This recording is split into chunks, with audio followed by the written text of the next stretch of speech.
Shut up and sit down. Good evening, everyone. Welcome back once again to Vicious Rants. And of course, I am your host, Mr. Main Event himself, the often imitated, never duplicated superstar Tim Vicious. And good God Almighty, folks, WrestleMania has come and gone. I hope you all enjoyed this weekend. I know I sure as hell did. Wow. That's honestly the best way I could describe it is wow. You know, I've said before 100 times, WrestleMania 19 is hands down my favorite.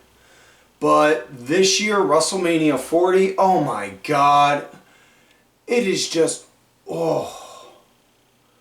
there was just so much from start to frickin' finish. I don't know. Man, talk to me in about 3 weeks and ask me again if I feel like this could go up there as saying it's my all-time favorite. And I will be able to give you a far better honest answer. But maybe I'm just riding on emotion still. But wow. Just wow.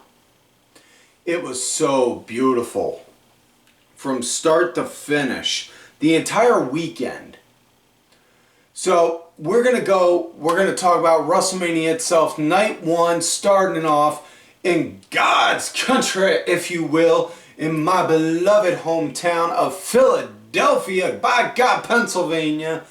And we start out with the man, Becky Lynch, going against Rhea, Rhea Ripley. And man, Rhea had hands down one of the coolest entrances ever because she got motionless in white to play her down to the ring. And okay, to have a band play you down to the ring is one thing, but to have one of your favorite bands, or not one of your absolute favorite band, play you down to a ring for a wrestling match at the biggest night of the year in pro wrestling. Yeah, that's kind of a big deal. So yeah, that was way cool. I thought that was great on that part. A lot of good, solid, hard hitting. It was really solid, hard hitting at the start. Really evenly matched. Becky, she was doing what she can to work on Rhea's arm. Rhea, she was leading the pace during the whole match. It was just really good, really great way to start the show, I thought. Rhea got the win by doing a riptide into a turnbuckle and then doing the riptide again then doing a riptide again like normal, getting the 1, 2, 3. And I gotta say, Rhea Ripley, she's in a small little group, if you will, because not many wrestlers who have had bands or musicians play them to a ring have ever won. The one that comes closest to mind is Triple H with Motorhead for the 1 year at WrestleMania, but honestly, outside of that, I can't think of any others when a wrestler has had a band play them to the ring and win. You know? But next up we had the 6-pack ladder match. DIY going against Miz and R-Truth, going against Tyler Bate, Pete Dunne, going against Austin Theory, Greyson, going against the New Day, going against the defenders of the titles themselves, Finn Balor and Damian Priest, the Judgment Day. And wow, listen, the best way to describe this match, it was a fucking car wreck, and I mean that in the nicest way possible. There was just so much going on, smashing, beating up, violence. And I mean that in the nicest ways, not in like a ECW or GCW or any kind of like, oh my God kind of way. It was like Not for what you would see on a WWE show? No, dude, this is pretty violent.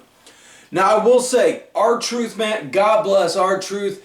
He is such a fucking lighthearted sense of relief, comic relief for this match.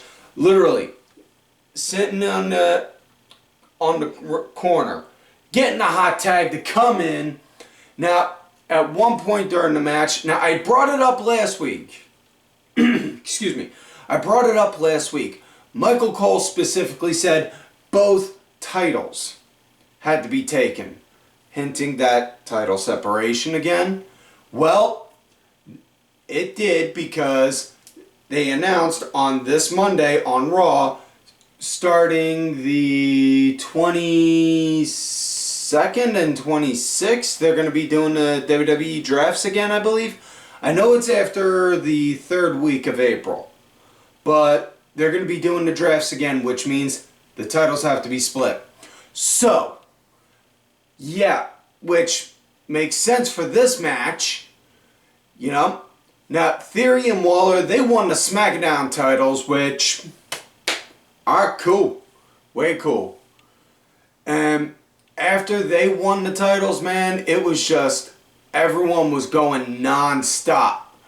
And Miz and R-Truth, they got the win. Truth actually got the titles, so it was great seeing R-Truth get the win, because, not just because of the fact R-Truth finally got a WrestleMania moment, but because of the fact R-Truth conquered his fear of heights, climbing up a ladder and winning those championships.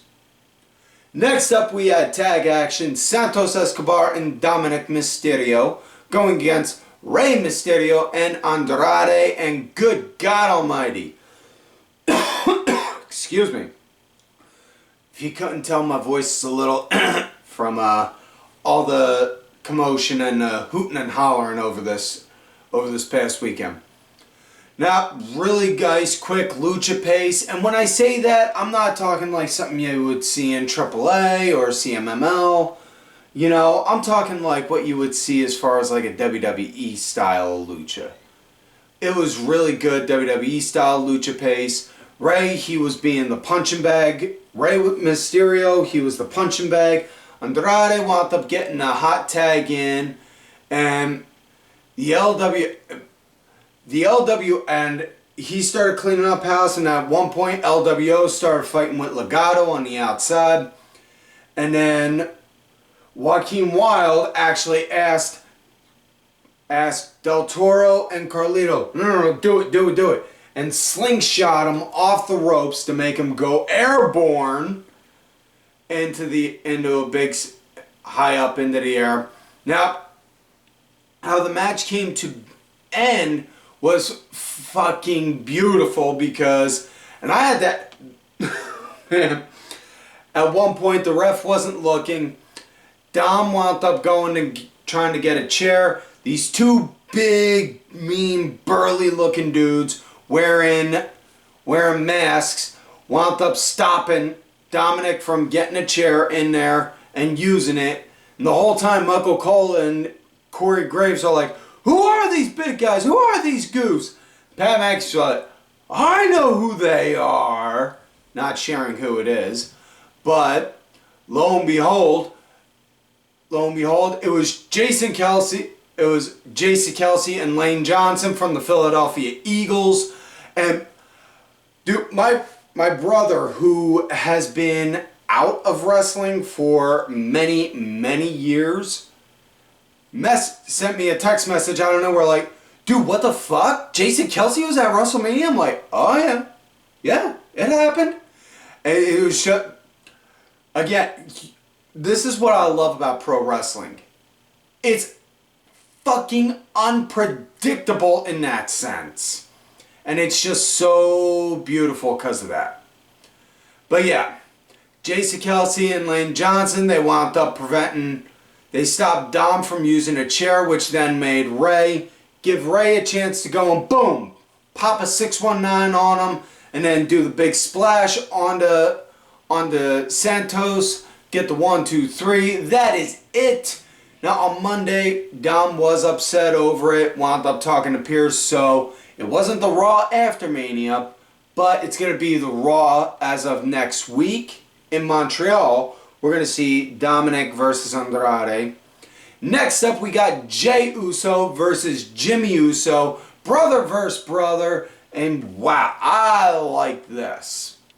Now, I thought this was really great because this brought back a lot of memories because, much like I said on how my brother messaged me about with the Eagles, me and my brother have also been at each other's throats more times than not. What do you expect? Two brothers growing up in Philadelphia, right? City of brotherly love. Right up until we break each other, right up until one of us gives a black eye and the other breaks their nose. And then we still love each other. Just then we got bruises on to prove it. But either way, I love this match. I thought it was good.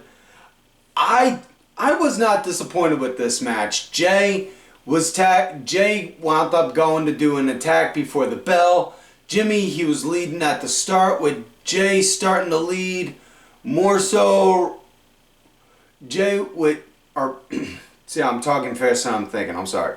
With Jey starting to lead, and then once Jey starts picking up the pace and starting to lead, at one point Jimmy, he's like, faking an apology, like, dude, no, stop, stop, please. No more. Come on, man. Please. No more. Like that. And Jey just looking like, begrudgingly goes to help him, only, boom, to get stabbed in the back and to have Jimmy go and reassert control. And, it was beautiful. I thought it was great storytelling, and for those that have had siblings fight, that have been in that situation where siblings fight each other tooth and nail, you guys understand that as much as I do. Jey got the win by pulling out a spear out of nowhere and then doing the Uso splash, 1, 2, 3. So yeah, next up we got women's 3-on-3 action. Easy there, boys. It's not that kind of action. This is WrestleMania, not Brazzers. Damage control. Kiari, Sane, Dakota Kai. Whew, speaking Dakota Kai's outfit. And Asuka needed the heart pills. Going against Bianca Belair, Naomi, and Jade. By God, Cargill, and whew. Man, this nice, good start. Naomi, she was the punching bag for a bit, and then Bianca, she got the first hot tag in, cleaned up house, and you know, I knew right from the start the second they on how it was laid out, and I'm not trying to sound like I knew this all along kind of way, but I mean, like, you could tell by the way it was set up at the start. Not Jade's gonna wind up cleaning up house at the end. She's making her debut. Of course they're gonna save her for last to get the biggest reaction. It makes sense. But yeah. Then Jade came in. Jade eventually got the hot tag in at one point. Cleaned up house. And then wound up getting the win by doing Jade to Dakota Kai, 1, 2, 3. Next up, we had Sami Zayn going against Gunther. And before the match, you saw Sami with his wife and his son in the back. Sami looking at it, telling his son, hey, you can watch the match. Telling his wife, why don't you let him watch it back here? I don't want him out there seeing us. You sure you're okay? Yeah. Alright, buddy, you can still see Daddy's match. You see it on the TV back here. Alright, I gotta go. Alright, thanks. And then you see Sami come out, and man, again, being a South Philly boy, I got major Rocky vibes off of this. and I absolutely loved it. Sammy versus Gunther, it was, man, really Gunther, he was leading, and I say this every time we do talk about a Gunther match, but every time he laid in one of those chops, oh, I feel it in my soul. Ow! That hurts. It hurt. Yeah.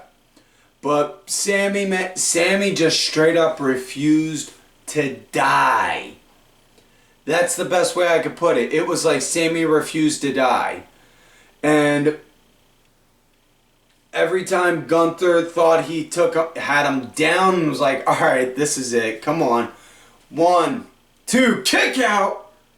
Oh, now you're just going to make me have to hurt you some more? Okay. And it just kept going like that to the point he was like, and then he got outside taunting Sammy's wife like, you know, the more he keeps kicking out, the more I'm going to have to hurt him. You need to tell him to stop before I kill him. That kind of teasing and taunting. Boom. But Sammy winds up eventually getting a second win. Gets the win doing a brain buster! And then hitting the haluva kick. 1, 2, 3. Your winner and new Intercontinental Champion, Sami Zayn, ending Gunther's 666-day title reign as Intercontinental Champion. And good God Almighty, it was so beautiful. So, you know, I said this before. Once Gunther's record started growing and growing, whoever beats him is going to be a made guy. Sammy is a fucking made guy. You don't believe me? I want you to think about not just the build-up for the match, but this match itself, and then look at everything Gunther did leading up to this. And tell me, I want to see proof of you showing me he's not a made guy then. Now, on the Raw after Mania, Sami wound up having a tag match with Gable against Giovanni Vinci and Ludwig Kaiser. After the match, Sami said to Gable, listen, I know what it is you want, man. For all the hard work you helped me with, I want to pay you back. So next week in my hometown, Montreal, I want to give you a shot at the Intercontinental title. So we got that. So now we come to main event of night 1. Cody Rhodes and Seth Elizabeth Rollins, because his middle name is not frickin' damn it, going against the final boss, The Rock. And wow, you want to talk about a hell of an entrance The Rock had. Rock had a hell of an entrance. The Rock and Roman Reigns. I had a nice start with solid methodical kind of pace. Seth wound up working as the punching bag for a bit. Cody getting the hot tag. Now the match really started to pick up right around the second to last act of the match, where it was like, where at one point the ref, he was doing counting, and The Rock's like, don't you dare, you do not fucking count this. You count, you're fired. You hear me? I'm not having this shit. And The Rock really, man, The Rock really dug into this character, being the final boss, chairman of the board on TKO. He full on went immersive. He went full-blown native on this. It was just so great. And I loved it. The match came to an end when Cody, he went to go end it, and then The Rock, he wound up whipping him with the belt. Rock whipped him with that weightlifting belt. And then Roman wound up hitting a spear and then tagged in Rock. Rock then went and did the people's elbow. Boom. 1, 2, 3. And you want to talk about what the kids say nowadays, cinema. Man, after that, the camera guys, say what you want about WWE, man, but they are smart when it comes to their production work. Because they got the camera guys at the right shot, at the right angle, at the right time. Cody sitting in the middle of the ring, beaten and disgruntled looking, much like last year at 39. Sitting there with the same look and expression on his face. All while Roman and Rock are in the distance, blazing off into the sunset. Smiling and gloating, Roman holding the championship up high, proud. I won? Man, you just signed your own death wish for night 2. So now we get into night 2. Before we do, I want to apologize because I know we're going a little longer than expected on Vicious Rants. However, always expect that for the new listeners, expect this when we go over WrestleMania and or pay-per-views that may exceed 3 hours. So with that said, night 2, it starts out with Drew McIntyre versus Seth Rollins. First things first, I gotta talk about Seth's entrance. Good God! Oh man, as a Philly kid, this hit me. This fucking hit me right in the feels. Seth coming out with mummers, with a string band playing them down to the ring. And I know a lot of people did not get that reference, and dude, that's all well and good. But trust me, if you're from Philadelphia and you watched it, you got it. And it was just like, that is so fucking... I can't speak for anyone else, but I looked at it and I was like, that is so fucking cool. And it was. I loved it. And Drew, man, I'll give it to you. Drew, he went at... Wow.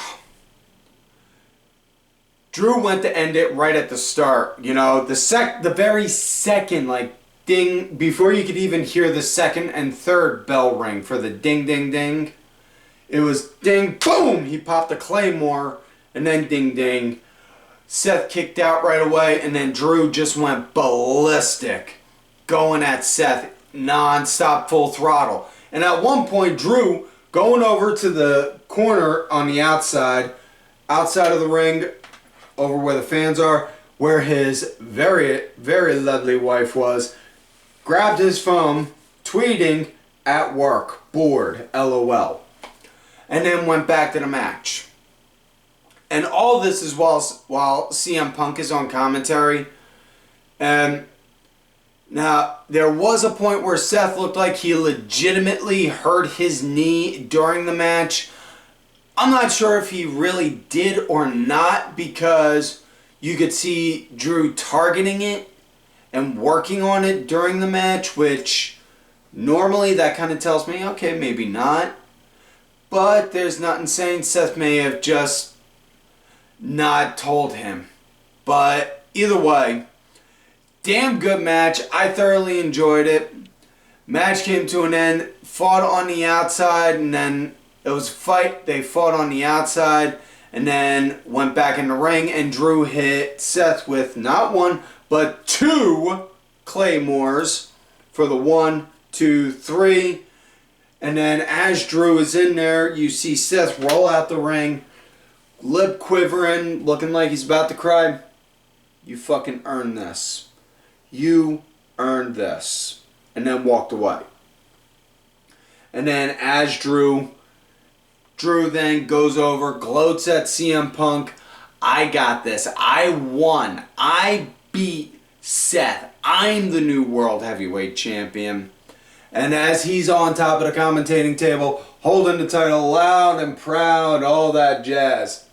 Then CM Punk just grabs Drew's boot, yanks it out onto him, makes him fall flat on his face, takes the brace off of his arm where he tore his tricep, puts it on his good arm, clocks him with it with a clothesline, and then next thing you know, you see Damian Priest jet down, cash in his Money in the Bank on Drew, so your winner and new World Heavyweight Champion, Damian Priest. So Drew now is in the record book for shortest title reign for World Heavyweight Champion at 5 minutes. And Damian Priest is the new World Champion. And there was a fatal 4-way to determine who's going to be Damian Priest's new number 1 contender. And that was main event Jey Uso. Yeet! So, next up we had a 6-man Philadelphia street fight with Snoop Dogg on commentary, which, good God, that was hilarious. Excuse me, because here's Snoop talking about, he's got access to the green room, and if you know what the green room is all about,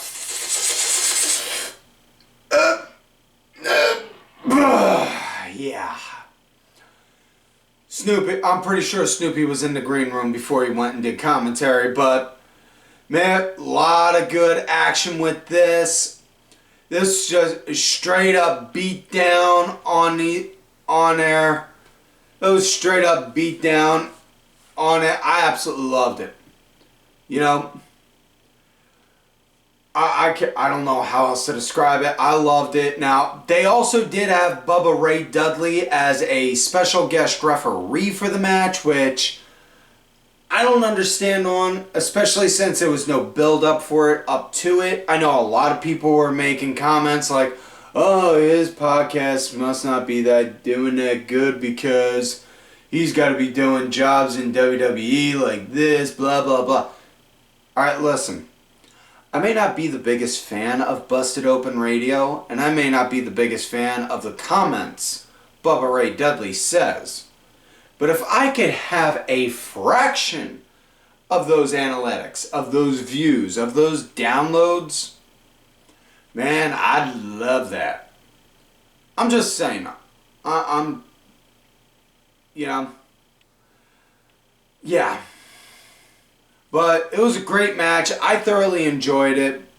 Match came to an end when Bobby wound up spearing Karrion Kross, and then they propped Kross up for Montez Ford to do the was up. Did the was up, and then wound up doing talking fast. I'm thinking. Then did the frog splash off the table. Easy for me to say. So, yeah. Next up we had L.A. Knight. Yeah, dummy. Yeah, let me talk to you. Going against Uncle Allen, AJ Styles. AJ coming out with new music. Also, AJ, he ran down at the start real fast and physical. A lot of good back and forth. On the first half, with AJ leading, Knight leading the first half and AJ leading the second. It was a damn good match. I thought this was a good grudge match. I'm calling it now. I see this match. I see a rematch for this coming up at Backlash in France. Now, match came to an end. They were doing a hell of a sequence. Both guys trying to get a shot in on each other with their moves. AJ, he goes up for the phenomenal forearm. Knight stops him and counters him and then hits a BFT, the blunt force trauma, for the 1, 2, 3. Yeah, dummy, yeah. So, and that is not an insult. That is just a fact of life. Yeah. So, next up we got a triple threat for the coveted United States Championship. The walking douche nozzle himself, Logan Paul, coming out with one of those giant mammoth pickup trucks with a giant prime cannon on it. I mean, sure, it's big enough. You think he's compensating for something? Personally, I think he's trying to hide the fact that he's got a really tiny little... Well, let's not get into details here. Let's just stick to wrestling. This isn't that kind of a show. Going against Kevin Owens, who came out with a golf cart. And then Randy Orton, which Owens backed the golf cart all the way back up to the front of the entranceway for Randy to ride on. He was like, come on, ride on. And you could see as Owens is driving the golf cart, you could see Randy leaning over. Slow down, because he's gunning it. And this was really cool. This was a good match. It had Randy and Owens, Randy and Kevin, tag teaming, so to say, on Logan Paul. Looking like, yeah, you know what? Let's just beat the piss out of him. And then we'll take care of each other. The loser buys the first round. Kind of look on their faces. They go to beat. They're taking turns beating the shit out of Logan Paul. And then Randy goes to try for an RKO on Kevin. And then Kevin pulls him back and he just has this look like, really? We're doing this now? Alright, and then they start going at each other. And then it goes into your normal kind of triple threat flow where, you know, 1-on-1 and then this guy and then some double teaming. And then at one point, Logan Paul, who had a Prime Bottle mascot just like last year, come out, try and run interference on Randy. It wasn't his KSI buddy, it was some YouTube dude, ISO Sheep something, or whatever it was, I don't know. But some dude, he was really loud and was doing a lot of barking. Some douche nozzle. But pushed Randy, started getting in his face, yelling real loud, and just see Randy like, okay, we're gonna do this. And then boom, knocked him down. And motherfucker slid. I mean, he slid like you thought he was on a slip and slide. Yanked the Prime costume off him. Randy then took him on top of the table, barked at him, and then popped him with an RKO. Logan Paul wound up getting the win because Randy did an RKO onto Kevin Owens, and then Logan tossed Randy out, knocks out Randy, I should say, and then goes up, does a frog splash onto Kevin for the 1-2-3. So now we come to Bayley. We get Bayley coming out as an Egyptian goddess, which can't really argue too much on that. Against Iyo Sky, and good God almighty. This, oh my God, really great solid back and forth at the start with Iyo leading. And at one point Bayley looking like she wound up getting an injury, tweaking her knee, selling it the entire time, you know. And like anytime if she was trying to go for a rose plant, it was just boom, like that kind of a look on her face, like she wanted to go and scream but couldn't. But excuse me. Yeah, it was just beautiful. Just as the kids say nowadays, chef's kiss, beautiful. It was just beautiful. Bayley wound up getting the win by doing the Hail to the Queen, elbow drop, shades of the Macho Man, dig it! And then doing the Rose Plant for the 1-2-3. So your winner and new WWE Women's Champion, Bayley. And this is now her first big WrestleMania win for her. So, golf clap. Golf clap. So now we come to main event of the night. The American Nightmare, Cody Rhodes, going against the Tribal Chief, the reigning, defending, undisputed WWE Universal Heavyweight Champion, Roman Reigns, who has been number 4 in longest title reigns in WWE history. Coming with only Bruno Sammartino, Bob Backlund, and Hulk Hogan being in front of him. And as far as this match went, man,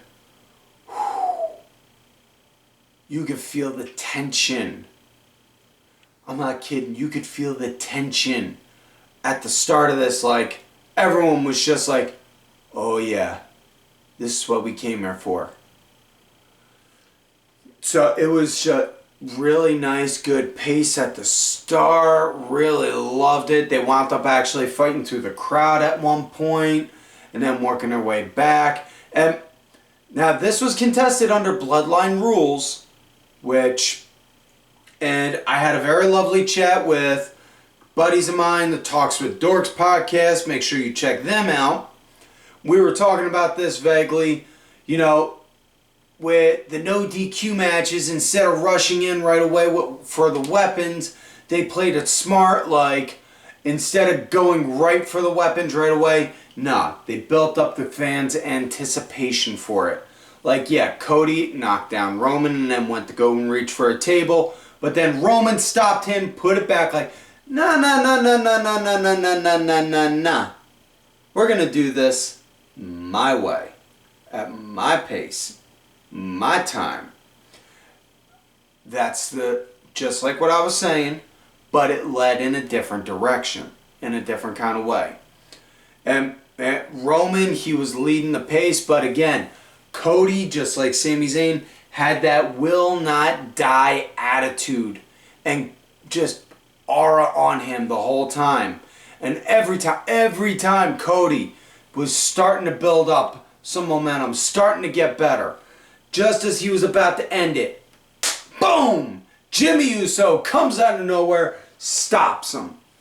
Jimmy then starts to go get the tribal chief so that way he could go and get himself ready and go call this a night, get on the jet and go home, have some fun. Next thing you know, Jey Uso comes out. Jey and Jimmy, they start fighting on the entryway, go and fall off the entryway, hit a crash pad table underneath, and woof, that takes care of that. That takes care of Jimmy Uso from the Bloodline. Then we see Cody fighting back, tooth and nail, clawing back up again, just as it looks like he's about to win. Solo Sikoa out of nowhere, boom, with that Samoan spike right into the throat. And then getting the tribal chief up. Get up, this is yours. This is all yours. Gets him up, and then they go and do the spike and spear combo. Cody still will not die. And then, out of nowhere, what do you hear? John Cena makes a run down to go take care of Solo, puts him through a table, and then, so now we have Jey Uso. We now have Solo Sikoa. We have the Enforcer and Jimmy, and Jimmy Uso out of the equation. Just as Cody's about to go and get a win. Just as it looks like he's about to. If you smell! Rock comes down and you just see Cena stop dead in his tracks. Hat off, shirt off. Goes, sees the Rock, stares at him. And then they have that epic stare down.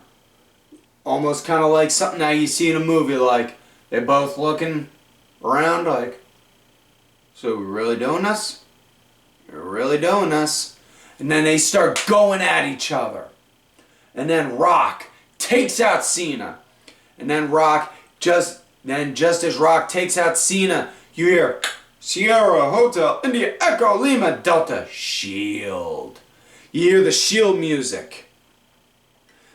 And then Rock just looking, where is it? Where is this motherfucker? I'm gonna beat the piss out of this sumbitch. Where the fuck is he? Looking over off to the side where the shield normally comes out, and all you see is Roman running like a rampaging animal. Superman punched to Seth in Shield gear behind Rock with the chair, and then goes, grabs the chair. Looks like he's gonna go take out Cody. Nah. Wham! Takes it out, takes the chair at Seth, beats the hell out of Seth with it. Then you hear, then that's when Cody, he starts trying to get the fight back in him again. Going. And then Rock just stopping him. And then Rock looks like he's about to end it for him. And then you want to see 70,000 people stop dead in their tracks. Gung. Undertaker's music. The lights go out. Lights come back on. Rock, not doing that, freaking out. Where is he? He's just standing. Where the hell is he? I ain't scared of this dead son of a bitch. Where the fuck is he? I ain't in the mood for this shit. Taker right behind him. Turns around, just like, whoa. Taker gets him by the throat. Choke slams him straight on down. Lights go back. Lights go off again. They come back on. Taker's gone. Cody then gets up with everything he's got. Hits not one, not two, but three crossroads for the 1, 2, 3. Your winner and new undisputed WWE Universal Heavyweight Champion, Cody Rhodes. That story has ended and a whole new story begins. Right after that big celebration, all the faces, everyone that has fought against Roman since day one of his title reign have come out to celebrate with him. Cody, in a very touching, heartfelt way, presents the title to his mother to show her, I couldn't give this to Dad, but I'm giving it to you. Then Cody gets on the mic. Hey, listen, I know I'm probably gonna get in trouble for this, but two guys in the back that I couldn't have done this if it wasn't for them. Bruce Pritchard and Triple H. Guys, you need to come out here and celebrate this also. I need thank yous. So we see Bruce Pritchard hug and congratulate Cody. Then you see Triple H give him a handshake, hug him. And then you see Cody celebrating with everyone, going around, hugging everyone. Sees Nick Khan, who's also ringside with his kids, hugs and thanks him. They go to the back. Next night on Raw, you see Cody showing all sorts of thanks and appreciation towards not just Triple H, but to everyone that's supported him from the start, because he went from undesirable to ungoddamn deniable to now undisputed WWE champion. And then we see The Rock come out and he just looks at him and is like, oh, I'm a man of peace right now. Nope, not looking for anything, not looking for any problems. I just want you to know, I'm going to be going away. But the next time I come back, doesn't matter if you're champ or not, I'm coming for you. So, I don't know when that's going to be, but I'm just, that's a hell of a thing to come back to at some point down the road. But where that leads us with Roman and the Bloodline, we gotta wait until Thursday, or not Thursday, on Friday at SmackDown to see. But man, oh wow, this was a hell of a WrestleMania. Like I said, ask me in about 5 days to this time next week maybe, and I can give you a whole different, and I'll tell you if this definitely goes up there as favorite WrestleMania, if not up there with 19. But folks, if you're watching this on YouTube, please remember to subscribe to the channel, like the video, watch some of the other ones. If you're listening to this on Spotify, we are exclusive to Spotify now. Follow the page, follow the channel, leave us a 5-star review, leave any and all questions, concerns, comments to help improve the show. I cannot get better without your feedback and input. I do appreciate it. We have a new episode of Vicious Chats coming up soon. Stay tuned to the RSS feed as well as the YouTube page. Look for me on Thank You to contributor of the show, LFC Lingerie Fighting Championship. There are a little bit of wrestling, a little bit of MMA, a whole lot of attractive women wearing a little bit of nothing. Also, thank you to, folks, make sure you check out WhatAManeuver.net for some Vicious Rants apparel. You see I'm wearing a Vicious Rants tank. We got tanks, tees, women's tees, baby onesies, and toddler tees, as well as long sleeves. Folks, thank you everyone that takes the time to watch and listen to this show. Check out these cool ass cats on the Twitter, DSB_IV, main event _net, the Main Event Wrestling Network Twitter account, Sergeant Curry Pants, 3 Count Thursday, D Dryer 1986. Look for me on the Twitter at Tim Vicious. And folks, like I always tell ya, if you love me, great, and you hate me, fuck you.